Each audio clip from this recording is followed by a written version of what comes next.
Hello, I'd like to welcome everybody. My name is Tyler Maldonado and I will be presenting a lecture on leadership called Moving Forward as Leaders.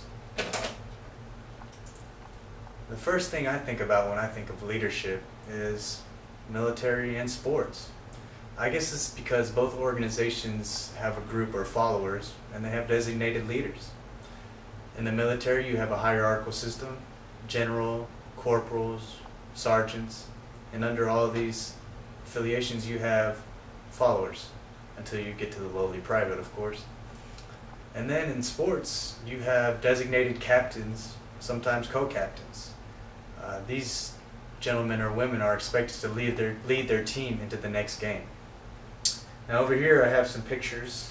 I have Ulysses S. Grant, who was a great leader of his time, General Patton, another great leader, Kobe Bryant, who is a current player on the Los Angeles Lakers, great leader for his team, Michael Jordan, one of the best basketball players, the best basketball player ever, great leader, and Joe Montana, one of the best quarterbacks ever and was a great leader. All these gentlemen were very effective in inspiring their followers to lead. Now, before we get started, I'm going to give you all a quick overview on what we're going to be talking about. Now, first, I will define leadership.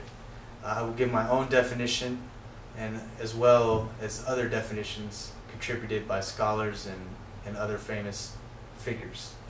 Also, I will give you all the difference between leadership and management. Some people get these confused. There is a definite distinction though. Also, I'll be briefly discussing situational leadership. I will not give you enough information. I'll tell you right now, you need to go and look up this online or get books on it or whatever. This is a great adaptive style of leadership. It's not just one style, it's many. Also, I will discuss the importance of public speaking. Public speaking can be a huge tool in leadership. People who are not popular have got people to follow them just because of their speaking. Alright, now first we're going to look at some opportunities for leadership. There are many opportunities in life to lead. I think the most obvious one is parenting. If you have a child, you're almost automatically stuck in a leadership role. This little person is going to emulate what you do. You need to be a good leader and show them the right ways to live. In the workplace, whether you're a boss or not, if you're a boss, that's an excellent opportunity to lead. But if you're not, you can lead among your peers too. Also, again, on a sports team, you have a great opportunity there to lead. You can lead by example, or you can hopefully get elected to a captain position. Also, if in your religious affiliations, church, synagogue, wherever, you have a chance to be a leader there as well. Alright, so some definitions of leadership. Again, these are just some contributions by some people. Harry S. Truman said, "A man who can persuade people to do what they don't want to do or what they are too lazy to do and like it." That's what Harry S. Truman perceives to be a leader. Napoleon offered this: "A leader is a dealer in hope." Innovation distinguishes between a leader and a follower. Steve Jobs said that, the ultimate innovator. Of course he would say that. And Ralph Nader, I really like this quote. This is a great one. "The function of leadership is to produce more leaders, not more followers." Now, I really believe this. A leader does not want simply followers. He wants those followers to have followers of their own someday. He wants them to eventually be leaders and to be able to inspire others. This is when a leader should know that he has been effective in his position. Alright, now I'm going to write this word up here right now because it's so important. I got to write it and have it stuck up here, the whole presentation for y'all.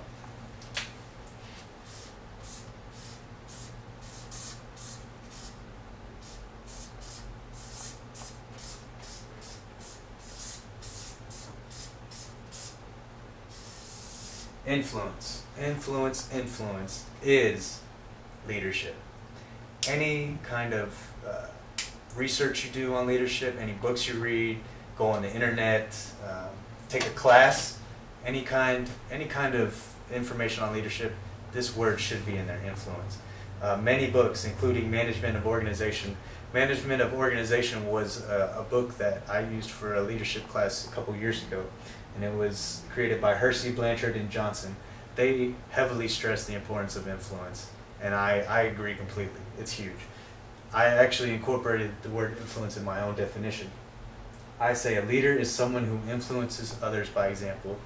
Again, I told you that I really believe that a leader who leads by example is very effective. My boss, current boss, he rolls up his sleeves every day with his employees, and he's working right next to him. I mean, this gives me a great deal of respect for this man. He is a great leader in my eyes. All right, leadership versus management. Again, people can confuse leadership and management and get them mixed, but the same book that I just mentioned by Blanchard, Johnson, and Hersey, they describe management as the process of working with and through individuals and other resources to accomplish organizational goals. So they really are focused on goals. They're not so concerned with people as much as they just want to get it done. They want to know how to get it done and just do it. All right, here's some of the skills and competencies of leaders and managers. This will kind of iron out the differences. Leadership is concerned with followers, again, the people, and management is more focused on organizational goals. Like I just said, they want to get it done. They want to just do it. And leaders are concerned with kind of like the emotional state of their followers and other personal aspects of their followers. A leader is always diagnosing, adapting, and communicating. A manager is more concerned with skills, human skills, technical skills, conceptual skills. Again, leaders' overall picture, and managers more concerned with specific get it done now picture. Warren Bennis, he is a great scholar, a great innovator in leadership studies, a great pioneer for leadership studies, just a brilliant man. He offered this in that same book I was just discussing. Great book. Leaders conquer the context, managers surrender to it. Managers administrate, leaders innovate. Managers rely on control, leaders inspire trust. Managers ask how and when, leaders ask what and why. And this is Warren Bennis' distinction of managers and leaders. Now we're going to get to the beef. Situational leadership. This is what I want you all to pull away from most from this presentation. I'm going to give you a handout later. I'll show it to you now. Situational Leadership by Kenneth H. Blanchard. Now, situational leadership is not just one type of leadership, like I said. It allows a leader to use different styles of leading for different development of the follower and different needs of the follower. Now, there are many different types of people in the world. Different people cannot be led the same way. One style is not going to be the same for every single person. Somebody just starting a job is going to need a lot different leadership style than somebody who's been there for 20 years. Okay, that's just simple facts.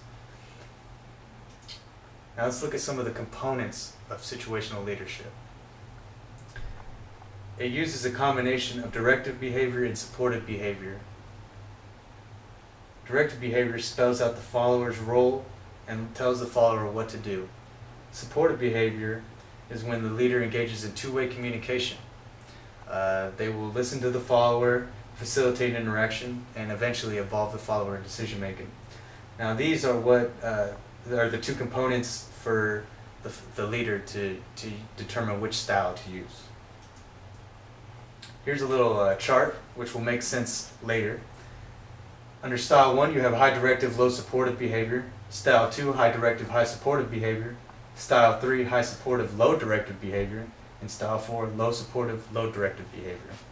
And again, this will make a little more sense later. Now let's look at those different styles, the name of these styles. Okay? Style 1 is called directing. It is when a leader defines the role to the follower, tells them what to do, when to do it, where to do it, and how to do it. Style 2 is called coaching. This is when the leader gives direction, but also listens to the follower's feelings and suggestions. Now they might not, enact something that the follower would like to do, but they will at least listen.